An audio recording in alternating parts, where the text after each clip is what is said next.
Mulher Contabilista, o projeto chamado Web Mulher, Quarta com Elas. Nós dedicamos esse mês de setembro em homenagem ao contador, ao profissional de contabilidade, que tem exercido para conseguir a manutenção desse nosso desenvolvimento econômico, financeiro, sustentável. E hoje temos mais uma programação. Sandy, você poderia fazer a apresentação da nossa comissão para que a gente apresente para os nossos participantes?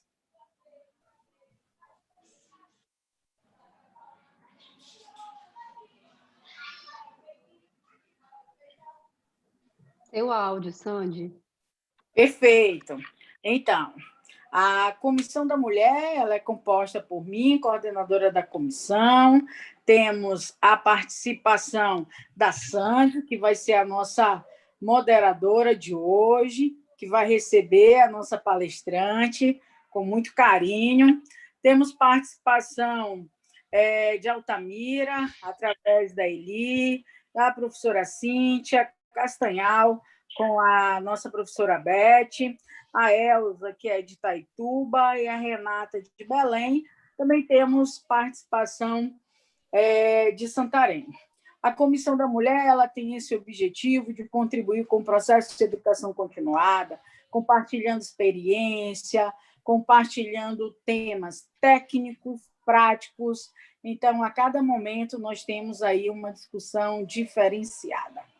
E hoje, então, liderará a coordenação do nosso debate a Sandy, que receberá a nossa palestrante. A partir de agora, desejo aos senhores um excelente evento. E toda quarta nós temos essa nossa programação. Tenho presença constante de diversos profissionais. Temos inscrições de vários lugares do Brasil e vários lugares do estado, vários municípios. Isso nos alegra, né, Sandy? Significa que esse projeto está dando muito certo e que a gente tem contribuído para esse desenvolvimento.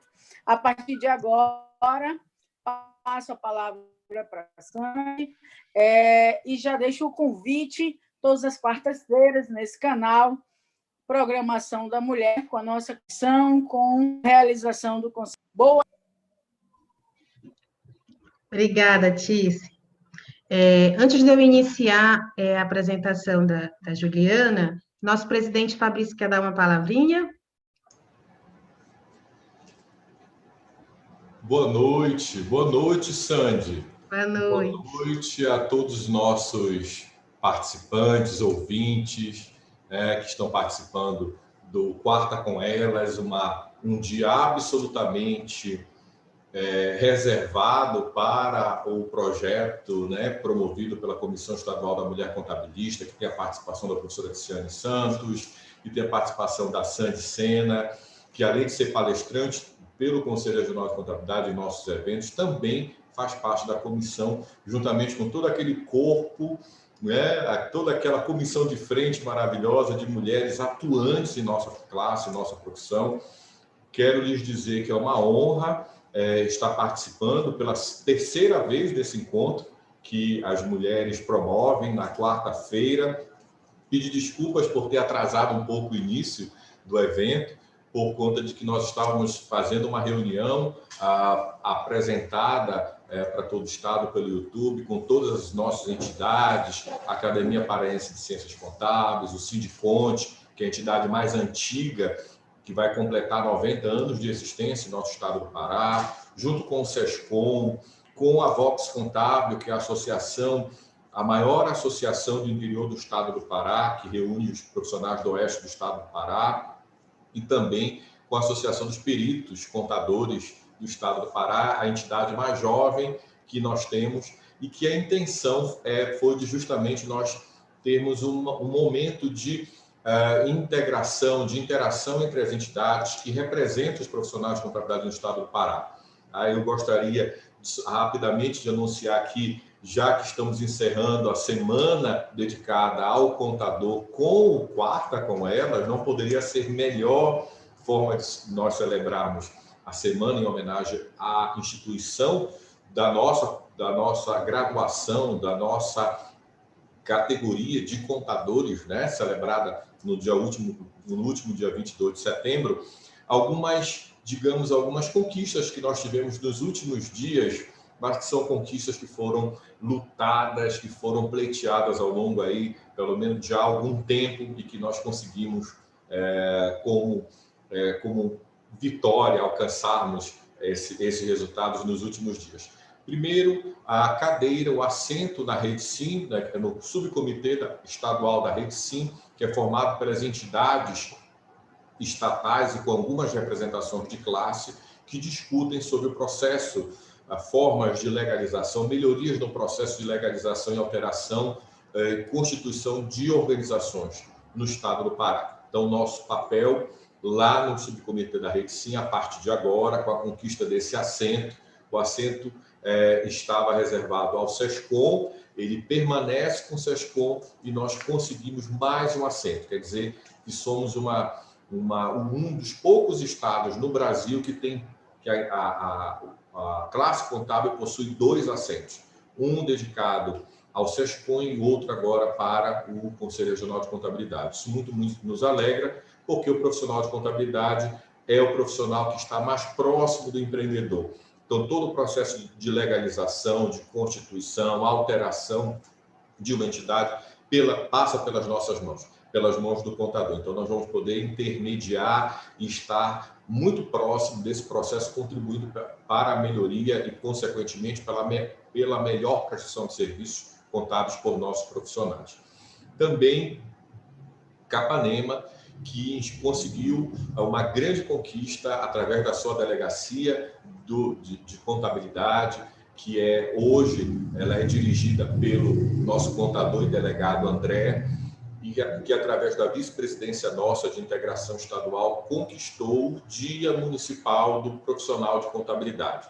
Então, esse dia foi instituído, a lei foi promulgada há poucos dias antes do dia 22 de setembro, e que isso muito nos alegra, porque foi uma meta que estipulamos no início deste ano, que todas as delegacias do nosso estado, onde há a delegacia do Conselho Regional de Contabilidade, que nós tivéssemos a instituição do Dia Municipal do Profissional de Contabilidade. Então, nós já temos em Santarém, agora já temos em Capanema, já temos também algumas cidades como Itaituba, já possui o Dia Municipal do Profissional de Contabilidade. E a última, não menos importante, mas talvez seja a grande surpresa do dia, que está sendo anunciado aqui praticamente de primeira mão, é que a JUSEPA, tradicionalmente, que é uma instituição que existe há mais de 100 anos, tradicionalmente ela homenageia uma entidade, ou melhor, uma empresa, uma organização que tenha contribuído naquele ano para o desenvolvimento econômico do nosso estado. A JUSEPA, através do seu plenário de vogais, em que nós temos assento, o CRC tem um vogal lá, que hoje o vogal titular é o ex-conselheiro e contador Wildes, e que tem como suplente o nosso conselheiro e contador Rodrigo Cavalcante. E os vogais decidiram em plenária, na JUSEPA, em alterar a resolução que faz a concessão dessa comenda. Além de uma empresa do ramo, de qualquer ramo de atividade econômica, mas que tenha contribuído para o desenvolvimento econômico, nós também passamos a ter uma pessoa física, uma pessoa que recebe essa comenda pela sua contribuição para o desenvolvimento do nosso estado. E nós conseguimos, dentro de uma grande articulação, conseguimos que esse primeiro profissional, pessoa física, que fosse homenageado, fosse um contador. E terça-feira passada, ontem, tivemos a aprovação do nome do professor e palestrante e pesquisador, professor mestre José Luiz Nunes Fernandes, como o primeiro profissional, primeira pessoa física que será homenageada pela JUSEPA. Essa comenda só é dada anualmente só para uma empresa, e agora passará a ser dada para uma organização e uma pessoa física. E a primeira pessoa física será um profissional da contabilidade que tem contribuído imensamente para o desenvolvimento econômico, engrandecimento, para o crescimento da nossa profissão e desenvolvimento do nosso estado. Então, eram os anúncios que eu gostaria de fazer, parabenizar a professora Sandy pela brilhante atuação da comissão e, em seu nome, parabenizar também a participação da nossa professora e palestrante da noite. Desejar a todos um bom evento. Peço desculpas por ter me estendido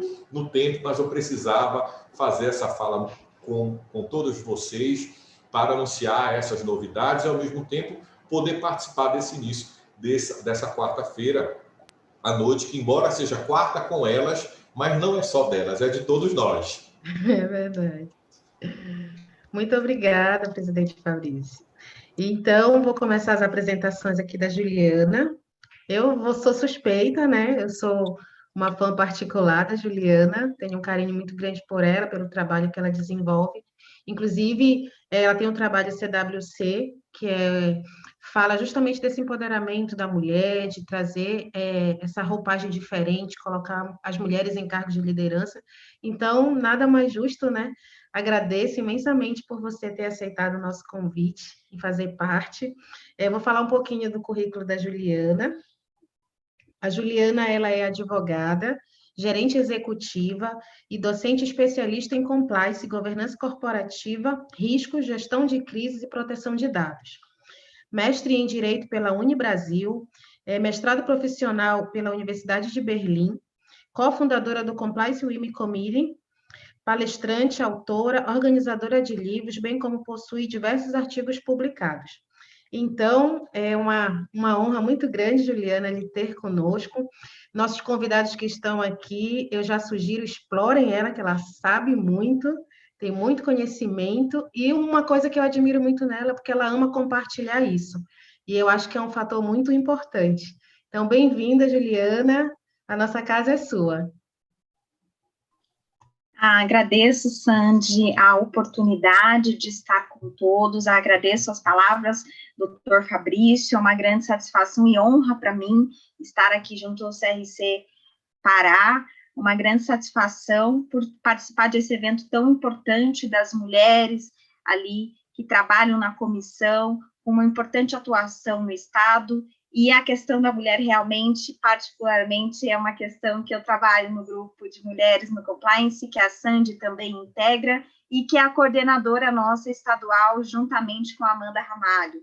Então, nós temos também a Sandy numa liderança conosco, é uma pessoa, assim, muito dedicada, exemplar, tem sempre se apresentado com muitos estudos acerca do tema, e realmente tem muito contribuído para o nosso grupo, que é um grupo agora que eu tenho a grande satisfação de dizer que é um grupo global, além de Brasil, nós estamos na Europa, e diversos países da Europa, e também iniciando agora nos Estados Unidos, e a Sandy faz parte disso.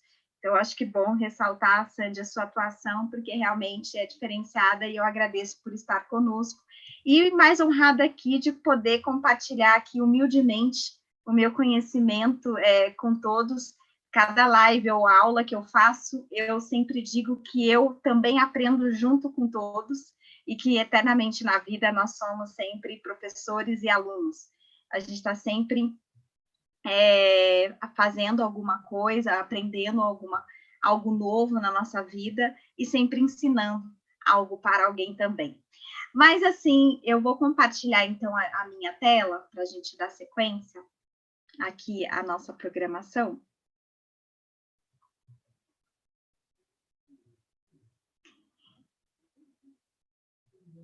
Perfeito.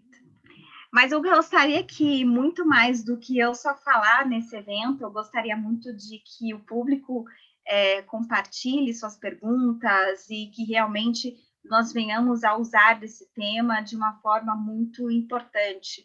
Eu vou trazer uma abordagem, né, da governança corporativa ESG, que trata as questões ambientais, sociais e de governança, que é um aspecto da sustentabilidade extremamente importante para as organizações, inclusive para quem tem uma atuação nelas, nessas frentes de governança. Quem atua na área de contabilidade também tem um forte aspecto voltado à governança corporativa, gestão de riscos e toda a questão de compliance.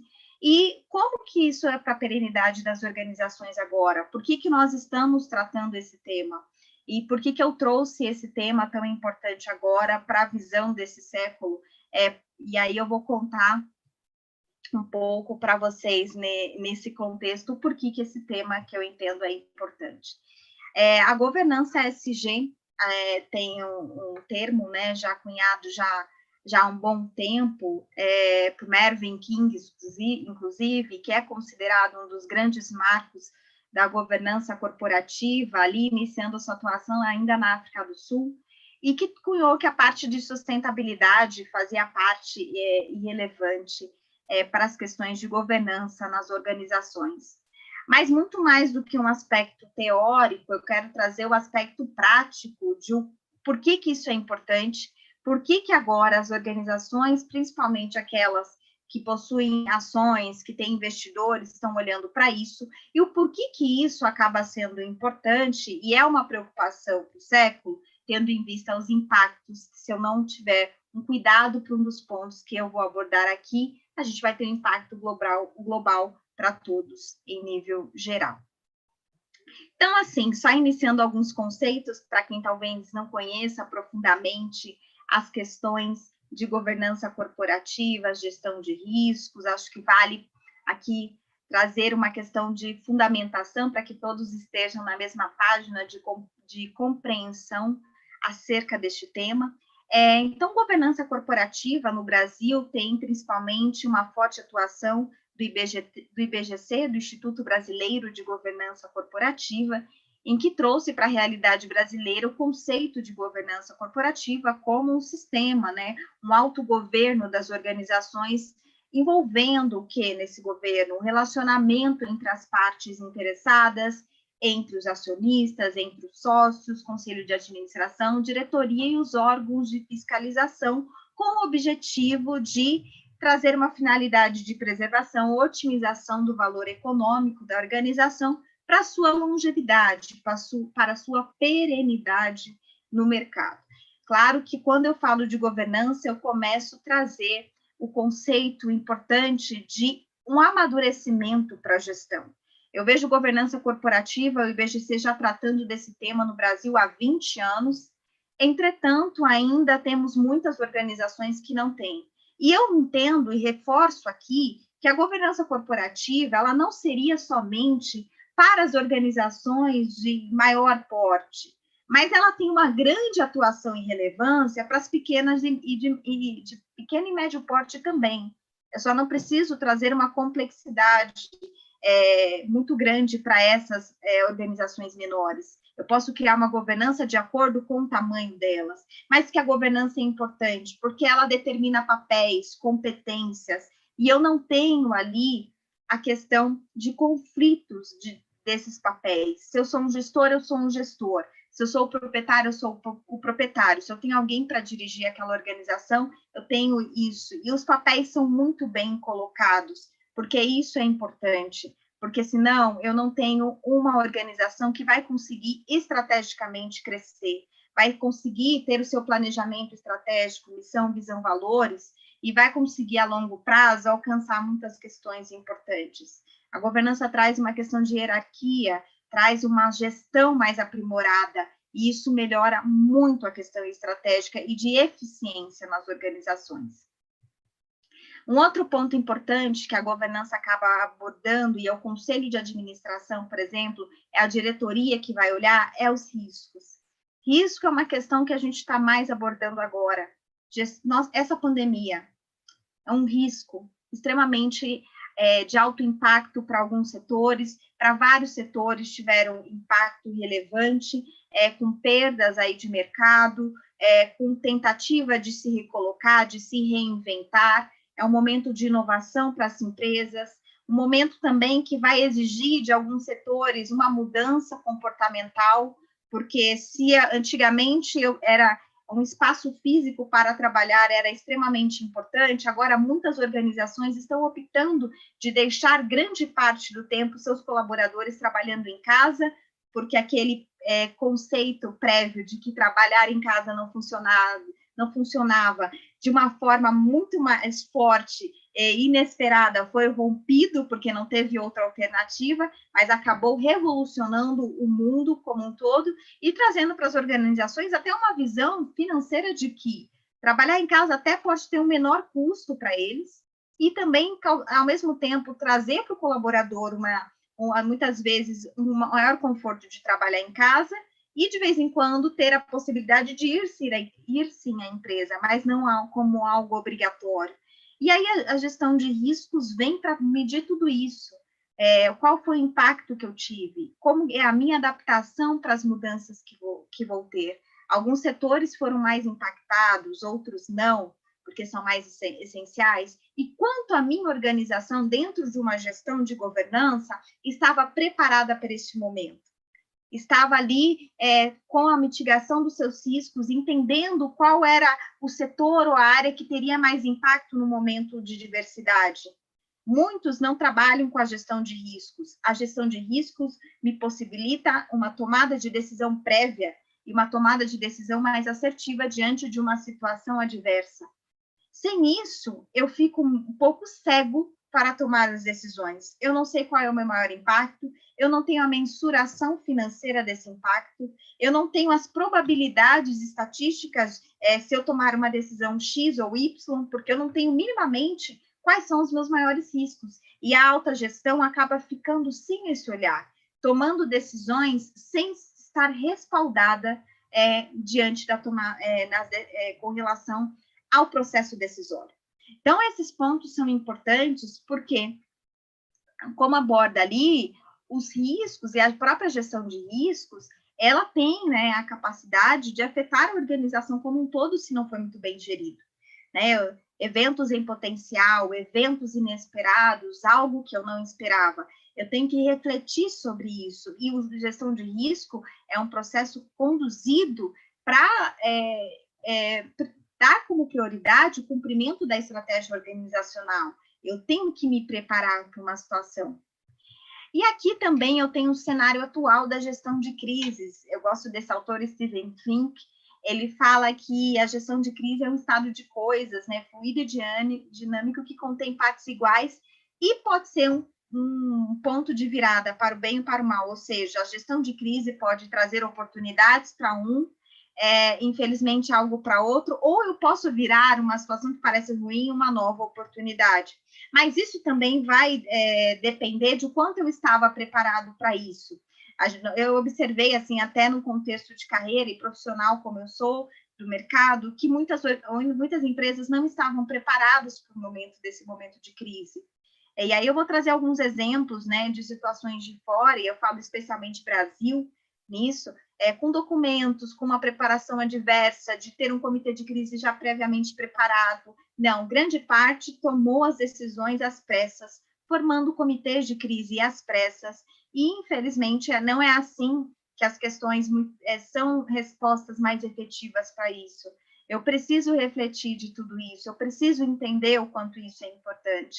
E aqui eu vou falar de uma gestão de crise geral, mas eu vou entrar no que eu quero entrar hoje, a gestão de crise voltada à questão da governança ESG. Mas aí, muitos conhecem já, eu já cito muito isso, do risco cisne negro, para eventos de potencial risco, mas que muitas vezes são inesperados. Eu não estava preparado, por exemplo, para uma pandemia. Ninguém imaginava que, em pleno ano de 2020, se viveria uma pandemia com tanta tecnologia na área médica, com tantas coisas que nós temos agora, nós estamos vivendo um momento de pandemia. E não somente isso. Então, esse conceito do cisne negro do Nassim Taleb é muito utilizado no mercado financeiro para justificar a ocorrência, né, de danos, de situações totalmente imprevisíveis, e que ele traz a questão da teoria da aleatoriedade aqui, ou seja, de um risco seria aleatório e improvável, mas se ocorrer, ele é potencialmente devastador, que é o que aconteceu, eu vejo, na pandemia. Olha quantas pessoas aí envolvidas, né, infelizmente, tiveram a perda das vidas. Além disso, as próprias organizações, pessoas com perdas de emprego, a economia como está. Não sei se vocês viram recentemente no La Nación, que a Argentina chegou a não ter a sua moeda, foi semana passada, sem valer nada diante da crise. Nada. Quando chegou lá na questão da venda, a moeda não tinha valor nenhum. eles já passavam por um momento de crise financeira relevante, e esse contexto é ainda maior. Se nós retomarmos o contexto Brasil, nós temos um dólar a quase R$6. Então, eu tenho aí uma questão importante aí de impacto. Veja a deflação aí na Argentina. Então, nós estamos vivendo, sim, um momento de crise econômica importante, que todos nós queremos sair da melhor forma desse momento, mas a resiliência é a palavra que chave. Mas essa resiliência, ela com certeza conseguiria ser muito melhor remediada se eu tivesse uma preparação prévia para esse momento. Então, normalmente, eu tenho um fato em comum, né, no caso de legítima probabilidade, que gera um relevante impacto, veja, como a pandemia, e depois tem uma explicação aceitável para o acontecimento. Como aconteceu? Teve uma explicação aceitável, né? Começou uma doença na China, que nunca teve, né, através de uma situação pontual, e isso foi justificado agora. Mas são várias situações que eu tenho que estar preparada para o adverso. E aí, eu dou o maior exemplo de um grande cisne negro, que foi o World Trade Center, no 11 de setembro. E eu já contei também que antes do World Trade Center, do 11 de setembro, já teve um ataque nos Estados Unidos anos antes. E o que aconteceu com esse primeiro ataque? Muitas organizações acionaram seus procedimentos de continuidade de negócios, né, manual de crise no momento da crise, dos ataques terroristas. Entretanto, observaram que isso foi, eu dou um exemplo da Morgan Stanley, que contou que no mesmo prédio do World Trade Center, quando teve uma situação ali de terrorismo, eles levaram aproximadamente 4 horas para tirar as pessoas do prédio, da equipe deles, né, dos colaboradores deles. Quando eles passaram uma situação adversa como essa, eles entenderam que o plano que eles tinham de gestão de crises não estava eficaz, mas eles tinham, então eles acionaram. Entretanto, quando aconteceu o 11 de setembro, quando eles revisaram nesses anos o plano de crise, a mesma quantidade de pessoas que estavam no prédio quando aconteceu o World Trade Center levaram apenas 45 minutos para evacuar o prédio. De 4 horas a 45 minutos. E o nome disso é preparação. E o nome disso é atuar de forma preventiva. E é uma questão que nós precisamos criar uma cultura no nosso país de atuar de forma preventiva, cada dia mais, né? Não deixar para a última hora as questões de se resolver, porque, veja, uma situação como essa é tratar com vidas. E aí, voltando à pandemia, eu também estou lidando com grandes vidas que são extremamente importantes, e que eu, como organização, tenho que me preparar para um impacto desse, e quanto tempo eu vou deixar as pessoas trabalhando em home office, se eu vou trazer um retorno, quais os cuidados que eu vou ter, já tem um número elevado de pessoas que usam transporte público, e qual que é o impacto disso com relação a toda essa questão. Então, eu tenho que me preparar para evitar os maiores impactos. E do cisne negro, eu compartilho com vocês agora o porquê que eu vou falar de governança ESG. Porque agora nós temos uma transição importante. Nós estamos ainda no momento de tratar pandemia, de tratar esse cisne negro que ainda estamos e vamos ter que lidar com isso até nós termos efetivamente uma vacina. Mas eu trago uma outra preocupação que foi por muito tempo ainda apontada, mas por alguns anos deixado de lado, e que agora retoma ainda mais forte. O cisne verde, sobre o conceito da sustentabilidade das questões ambientais. Vejam a questão da Amazônia no nosso país, vejam a questão das queimadas que nós estamos vivendo agora no Centro-Oeste. E o que eu trago com isso? Tá? O ponto de preocupação aqui, ele ocorre na questão da sustentabilidade voltada a mitigar um próximo risco, que, inclusive, nos maiores relatórios globais de risco, o cisne verde, que seria um risco ambiental, se não se observar isso, nós teremos um impacto muito grande, é o que vai ser agora para o próximo século. o cisne verde, não, passando do cisne negro para um cisne verde. Isso, eu não estou falando de um conceito por mim criado, mas um conceito do Green Swan, apresentado pelo Bank for International Statements da Suíça, o BIS. Então, já tem um relatório que trata especialmente disso, de quanto eu estou passando de um cisne negro para um cisne verde e a preocupação ambiental das organizações. E tirar um pouco de que eu só tenho que ter uma visão somente de lucro, sem me preocupar com outros pilares importantes.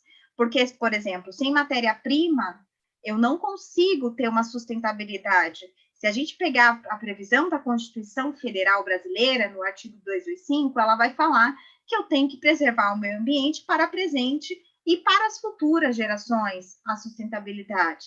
Então, eu tenho uma questão de sustentável que, além do processo de gestão geral, de governança, riscos, compliance, gestão de crises, eu tenho esses temas voltados a uma preocupação de sustentabilidade global e também por parte das organizações. A preocupação passa a ter uma organização preocupada somente, não somente com a questão financeira, que isso é muito importante, mas que o olhar de quem se preocupa com as questões ambientais acaba sendo agora um olhar importante para os investidores, porque os investidores não querem mais se comprometer com empresas que não têm um comprometimento com três pontos importantes: questões ambientais, sociais e de governança. E governança diz respeito à gestão de riscos, à compliance, à gestão em geral, e todos esses aspectos aqui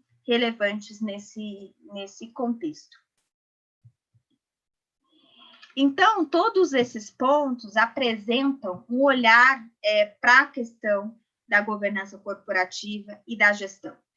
Eu destaco aqui que uma das maiores investidoras no mundo de ativos, a BlackRock, presente em mais de 100 países e que faz gestão de mais de trilhões de dólares ao redor do mundo, já se posicionou na carta do seu CEO, Larry Fink, dizendo quantos temas de governança são importantes, voltados especificamente a esse tripé especificamente.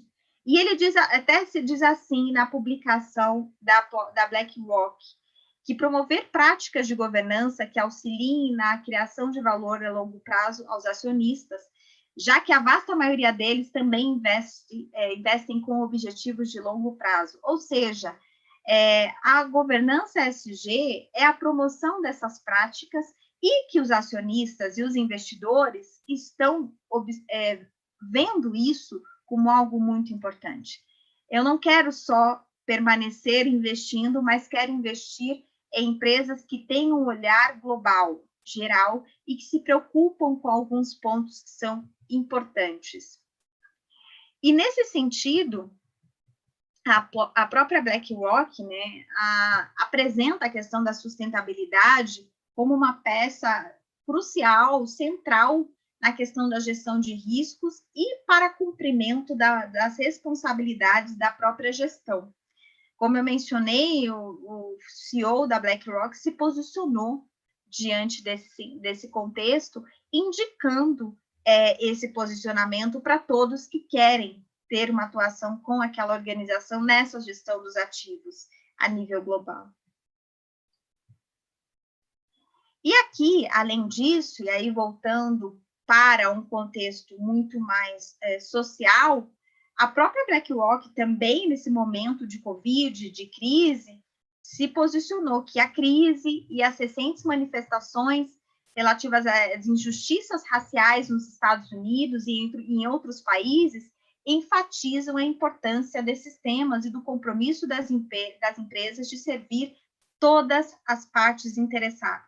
E aí, voltando a essa questão de servir as partes interessadas, eu ressalto aqui que no Fórum Econômico Mundial de Davos, na Suíça, no início já desse ano, um dos pontos foi falar do capitalismo de stakeholder, ou seja, uma governança voltada para os stakeholders com um contexto social importante, além das questões de ética e transparência como algo crucial, e também o ponto relevante que eu apresentei do cisne verde, dos riscos ambientais e dessa preocupação. Se alguns se recordarem, o Al Gore, que já chegou até a ser candidato a presidente dos Estados Unidos, tem um documentário falando do aquecimento global. E me parece que as pessoas não acham que isso é próximo. E isso está muito mais próximo do que nós imaginamos, e toda essa preocupação tem que ir além. Tem que ir não somente do contexto da teoria, mas trazer os aspectos práticos dentro da responsabilidade das organizações. Quando eu fiz o meu mestrado, eu trabalhei o contexto de compliance e governança corporativa como instrumentos da função social da empresa. Lembrando que a função social da empresa, pela nossa Constituição Federal, é algo que a empresa tem que cumprir. Mas por que eu entendo que são instrumentos, por mais que não são obrigatórios, a não ser que seja uma empresa regulada, que o setor dela ou o segmento dela exige? Por exemplo, governança, eu tenho as governanças exigidas pela CVM, eu tenho alguns setores regulados que estão exigindo governança e compliance especificamente, mas no contexto geral, não.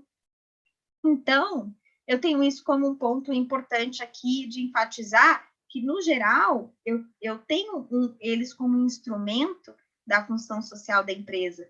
Se você levar para o contexto de que instrumentos como esse, de implementação de aprimoramento de gestão, de compliance e gestão de riscos, mitigam a empresa de provavelmente ela sofrer, por exemplo, pelo menos mitiga ao máximo o risco da empresa perder mercado, mitiga os riscos da empresa chegar num processo de falência por alguma... Eu consigo mitigar melhor. Não digo que não vai acontecer, mas eu consigo mitigar melhor esses riscos, porque eu tenho uma melhor gestão. E isso assegura a perenidade da organização. Além disso, a própria organização, empresa e companhia, tem um impacto perante a sociedade. Como nós não estamos vendo toda essa questão do Covid, a própria situação da Lava Jato tem um impacto econômico na sociedade, perda de empregos, a questão política, a questão de perda de notas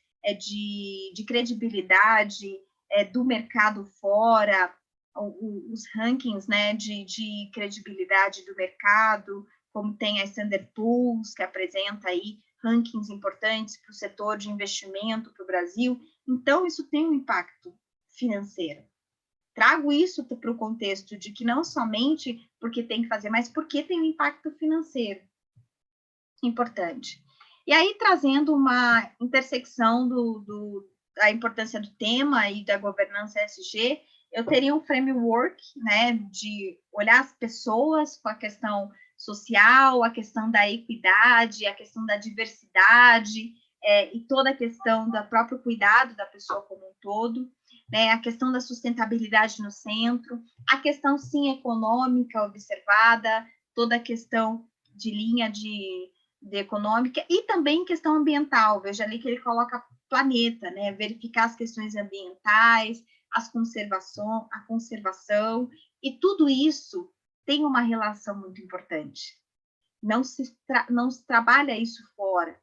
E veja que é um conceito voltado agora também para o mercado financeiro. Tanto que o mercado tem olhado isso, que o grupo dos maiores CEOs dos Estados Unidos também tem trazido isso à pauta, as grandes empresas americanas, e isso tem sido até a questão de governança voltada a esses 3 pilares, ambiental, social e governança, tem sido até uma questão que provavelmente pode ser que no futuro, SEC, a Comissão de Valores Imobiliários americana, entre outros segmentos, implementem diretrizes para as organizações de uma forma mais com enforcement, né, obrigatória desse contexto, porque essa preocupação tem sido apresentada em nível global. A ONU, ela tem uma iniciativa voltada a isso pelos princípios para investimento responsável, que a ONU faz com que as empresas venham a ter esse olhar. E esse documento das Nações Unidas, eles apresenta aqui 6 princípios. O primeiro seria: incorporaremos os temas de ESG às análises de investimento de processos de tomada de decisão. Veja que é o olhar dos investidores com relação a isso. E aí eu falo de ganho financeiro com essas mudanças, além de ganho para a própria questão global, porque se eu não cuidar do meio ambiente, provavelmente, futuramente, eu nem tenho essa empresa existindo para poder trabalhar toda essa questão e a utilização de toda a matéria-prima quando eu necessito, no futuro, né, próximo. Seremos proativos e incorporaremos o sistema de ESG às nossas práticas e práticas de propriedade de ativo, né, a gestão de ativos.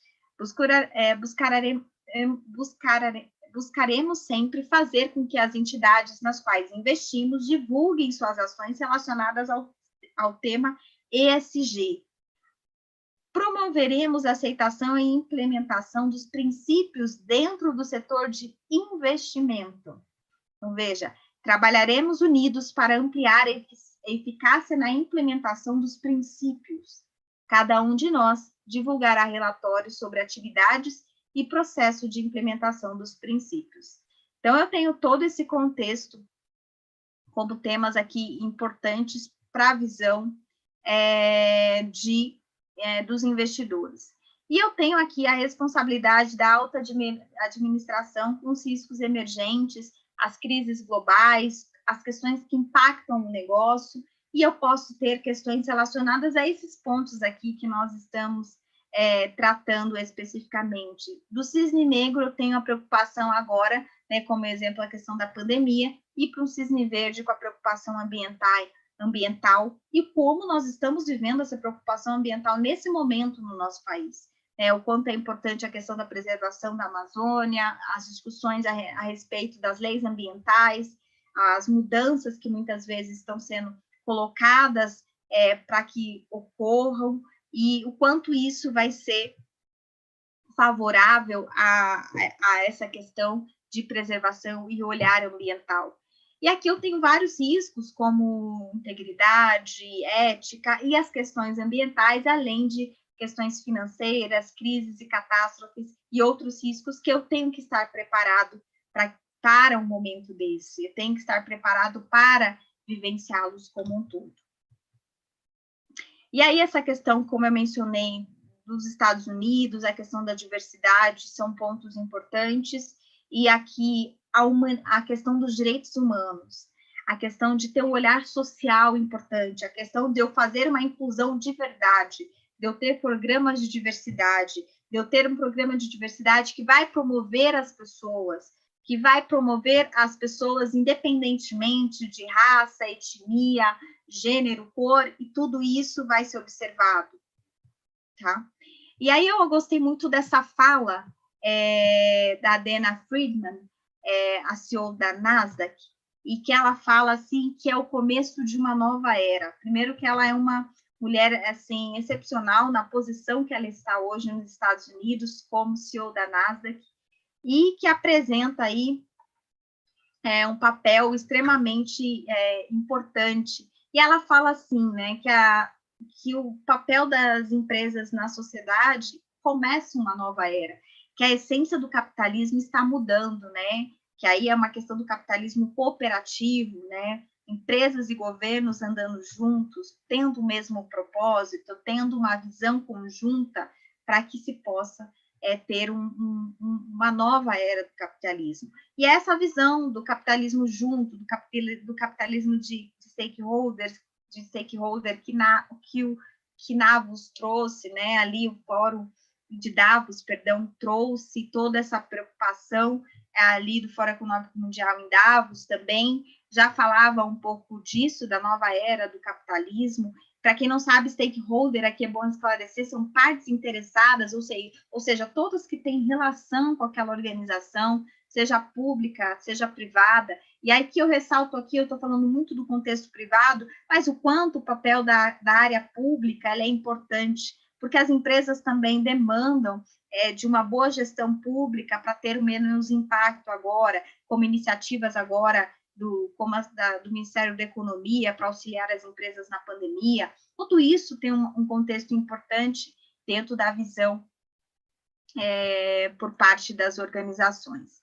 E eu fecho aqui falando desses temas assim de uma forma mais aberta, e gostaria de ficar muito à disposição de todos porque esses temas são temas importantes e tem que ser colocado à pauta. Nós estamos agora numa nova realidade, vejam, eu estou aqui em outro estado, vocês estão no Pará, e aquilo que nós pensávamos que só poderíamos fazer presencialmente, estamos aqui nos adaptando a um novo tempo, a uma questão virtual. Então, os tempos mudaram. E uma questão também importante, que hoje eu tenho uma democratização muito maior do contexto digital. Precisamos avançar, sim, porque temos pessoas que ainda necessitam desse acesso, mas acho que agora a gente começa também uma questão bem importante. E aí vem a questão final de todo esse contexto da governança corporativa, da ética e da integridade, do compliance, envolvendo a governança ESG, como um ponto de partida das mudanças organizacionais que se quer a partir de então. Lembrando e trazendo como um ponto importante, isso tem um impacto que vai trazer um retorno financeiro, porque hoje muitos investidores estão deixando de investir em organizações que não mais se comprometem com esses temas. E eu deixo aqui a abertura para perguntas, caso seja necessário, e gostaria que todos perguntassem, vai ser uma grande satisfação responder. Meus agradecimentos pela oportunidade ao CRC Pará, à Sandy, ao presidente Fabrício, à liderança da Comissão das Mulheres, e deixo para quem desejar me contatar, os meus contatos no LinkedIn, no e-mail, eu fico muito à disposição de todos, e foi uma grande satisfação aqui participar deste grandioso evento. Então, olha só, né, Ju? Muito obrigada, né, por todo esse rico conhecimento que você trouxe para todos nós, né? Fico meus agradecimentos em nome do Conselho. Eu vi aqui que a Priscila fez uma pergunta. Priscila, você quer perguntar no áudio ou você quer que eu leia? O que você prefere? Pode, a gente pode ler. Pode? Pode. Então, Juliana, a Priscila está perguntando assim: e o desafio é nosso de quantificar essas contingências ambientais? Como quantificar de maneira efetiva? Difícil resposta, correto? Exato, é a pergunta de $1 milhão. Eu brinco.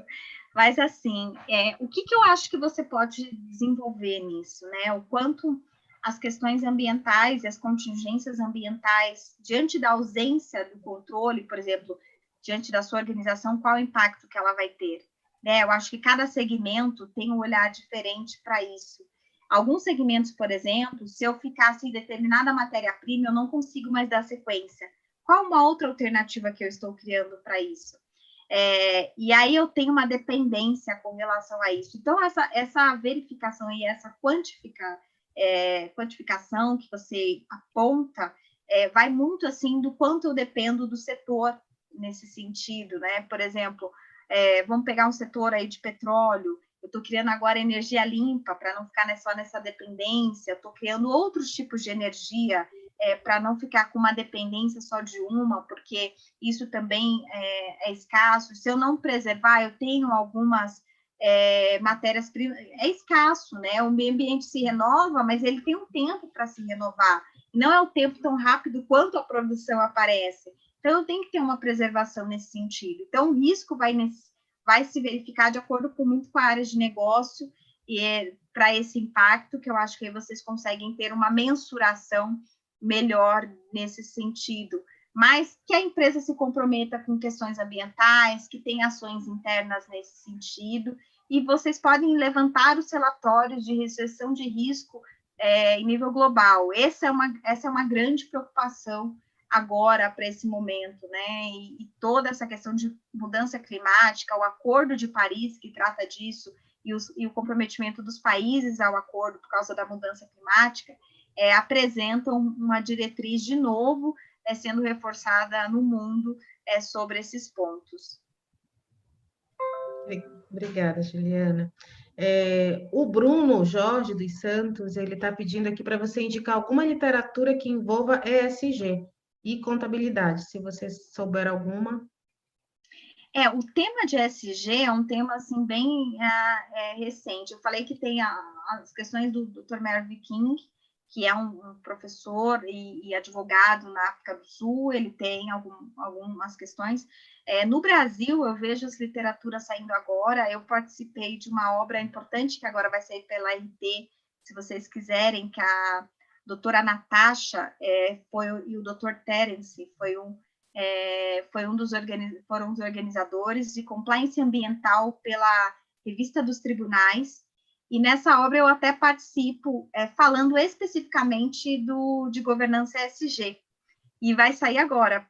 Então, assim, já pode ser uma literatura aí, não querendo falar, mas como você me pediu, é uma literatura para você ler aí acerca desse tema. Mas muitos artigos estão sendo publicados agora, as grandes empresas, as Big Four, a KPMG, por exemplo, que eu atuo lá, a KPMG também tem muitas publicações, por exemplo, nesse sentido agora, e eventos com relação a isso. Porque no Brasil, na verdade, por mais que o tema já esteja sendo abordado um tempo, no Brasil o tema agora emergiu.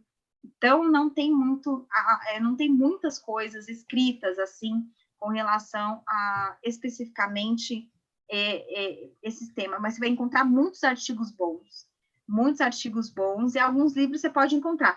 Mas, assim, especificamente que eu tenha lido, que eu possa te recomendar, não, eu tenho vários artigos e essas literaturas que eu li de fora, que aí eu posso te falar, tá bom? Obrigada, Ju. Complementando, né, a questão que você falou da sustentabilidade, eu já estudei um pouquinho, uma época, a gestão ambiental, e eu lembro que falava-se muito da questão do derretimento das geleiras, das mudanças, extinção de algumas comunidades. E hoje, realmente, como você falou, aqui no Brasil, a gente ainda não vê isso muito forte nas instituições, né? A gente ainda vê muito as organizações voltadas ainda apenas para o lucro, e esquecendo um pouquinho desse detalhe. Pelo teu conhecimento, por ser um tema novo e o que você está acompanhando no Brasil e no mundo, você acha que, assim, a gente daria quanto? Daqui a 5 anos vai estar melhor? Uma média, assim, o que que tu acha, na tua opinião? Olha, eu quero acreditar que nós estamos avançando cada vez mais, né? Que eu acho que a gente vai melhorar daqui a alguns anos, assim. Não posso te precisar. Se a gente pegar, por exemplo, o caso do Brasil de corrupção, a gente passou por um momento drástico de Lava Jato que passou pelo país aí, acabou trazendo uma mudança no Brasil inteiro para tratar esse assunto. O Lava Jato, mais ou menos, meados de 2014, nos últimos 6 anos, 5 anos, entendeu? Então, assim, isso passou pelo país como de uma forma assim, muito rápida, e o Brasil acabou, até em nível América do Sul, o Brasil amadureceu muito em comparação com os outros países com relação a isso. Eu mesmo estive no Peru só falando desse tema, e o Brasil hoje é muito referenciado em nível global dessas questões de corrupção. Agora, estamos avançando ainda aos poucos, mas já melhoramos muito. Então, essas questões também de preocupação, eu acho que a gente está começando a ter um olhar para isso, e a tendência é você continuar com essa visão, né? Eu acho que eu não posso precisar especificamente, mas que nós vamos avançar nisso, com certeza, assim como foi o contexto da corrupção, da integridade, eu acho que eu vejo de uma forma muito positiva esses avanços. Porque agora é para frente, né? Não tem mais como voltar. Então, a gente Exato. tem que realmente, aproveitando aqui que eu sei que tem muitos contadores, e aí eu compartilho com você, como a Priscila falou, essa questão da mensuração, né? Na contabilidade, por exemplo, temos poucas pessoas na área ambiental. Tivemos aquele desastre ali em Minas Gerais, não estou lembrando o nome agora, como é Barreirinha, não estou lembrando. Brumadinho, isso mesmo. Então, ali a gente teve um impacto muito grande, né, na sociedade, no meio ambiente. E aí, por exemplo, na parte da lei, você consegue ali mensurar a lei e colocar em algum modo jurisprudencial. Agora, contabilmente, é o que eu dou de sugestão aqui para os meus colegas, né? Investir nessa área ambiental, porque ela tem muito campo. Como é que você vai conseguir mensurar, né, esse impacto? Porque ele é um impacto para a empresa, para a sociedade, para aquelas pessoas que perderam seus entes queridos, e agora como mensurar dentro de um processo, dentro de uma ação, porque até então eu vejo que as empresas elas pagam uma multa para alguém, mas como mensurar isso?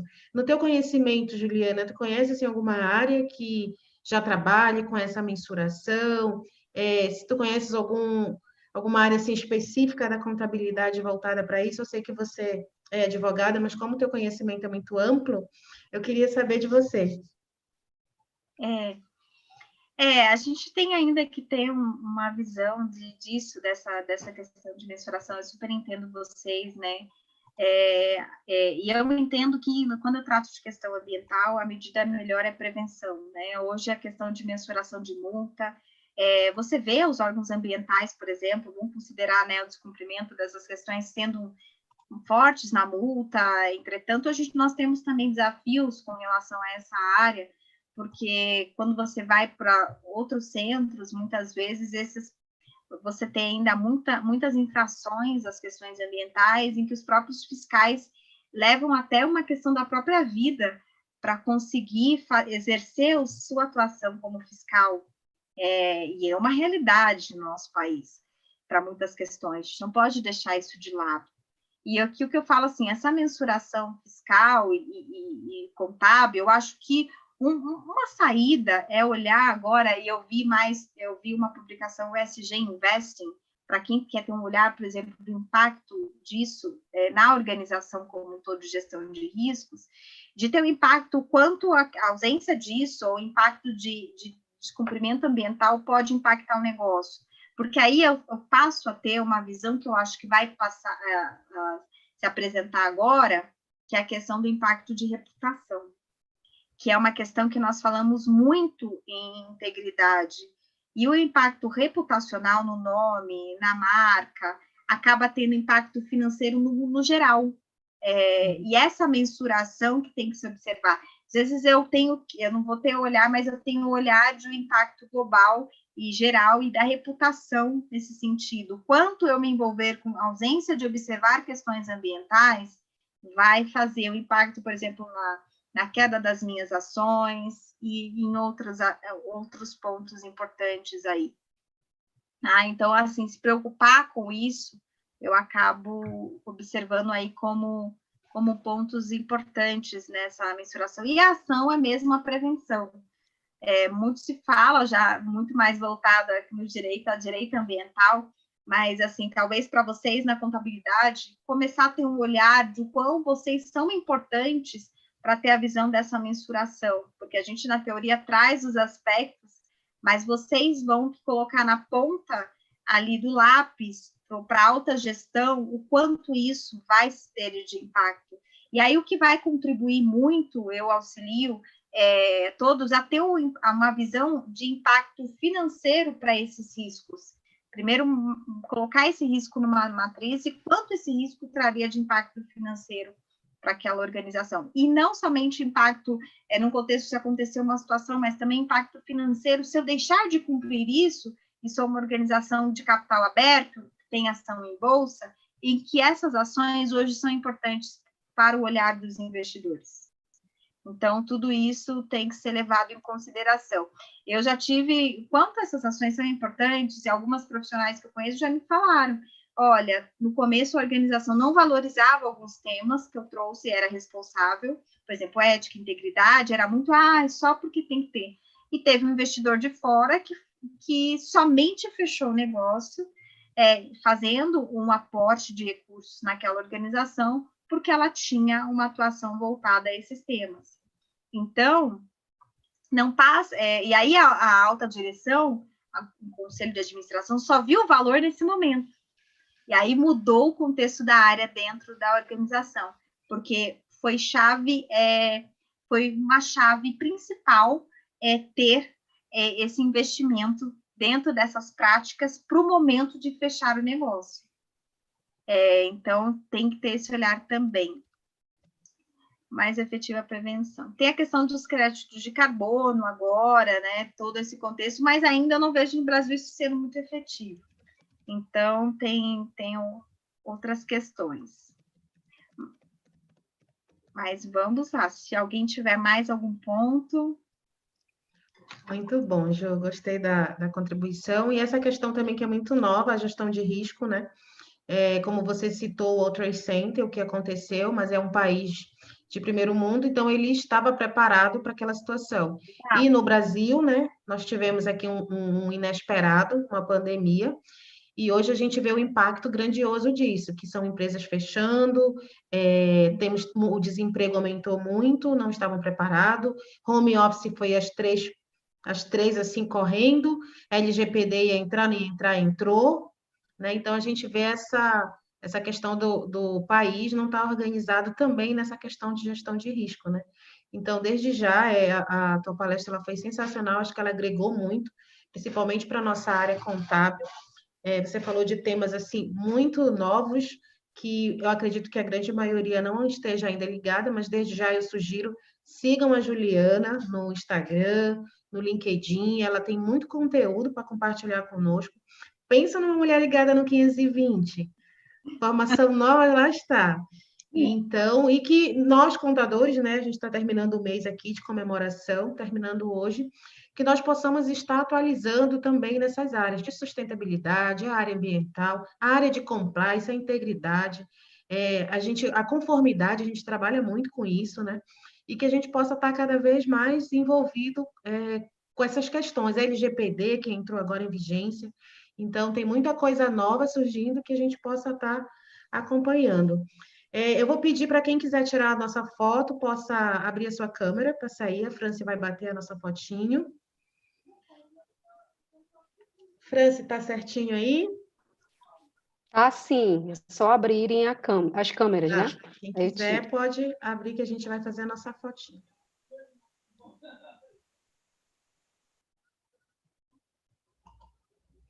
Dou-lhe uma. Prontinho. Quer outra? Deixa eu ver aqui na outra Estão página. Ah, abrindo. abriram, só um Dou-lhe minutinho. duas. Tem muitos tímidos por aqui. Pronto, já tirei. Obrigada. Juliana, eu vou compartilhar aqui o teu certificado, tá? De agradecimento do CRC. Tá aparecendo? Tá todo mundo vendo? sim, Então, o obrigada. Conselho Regional de Contabilidade do Pará certifica a Juliana Oliveira Nascimento pela excelente explanação, pela palestra. Te agradeço desde já por todo o conhecimento que você compartilhou conosco. Sinta-se à vontade para voltar sempre. Vou convidar de novo. E é isso. Espero que todo mundo tenha gostado.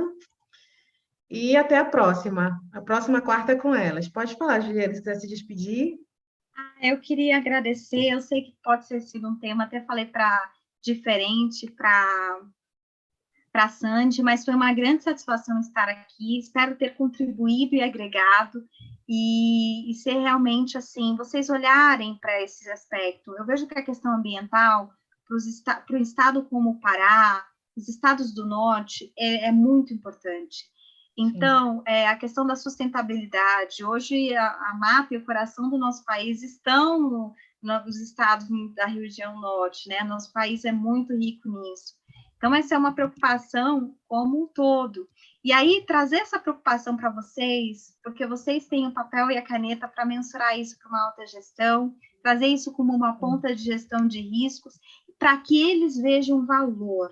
Porque a gente só tem, quando a gente consegue agregar valor, que aquilo tem um impacto, inclusive financeiro. Então, assim, eu fico muito à disposição. Foi uma honra estar com todos aqui, de vocês. Aí tem um carinho especial por todo o Brasil e pela região norte. Já fui muito bem recebida no Pará. Então, assim, meus agradecimentos e eu fico à disposição de todos. E passo a palavra, então, para a Sandy encerrar. Então, boa noite, muito obrigada pela presença de todos, mais essa quarta com elas e até a próxima quarta. Beijo para todos. Obrigada, Juliana.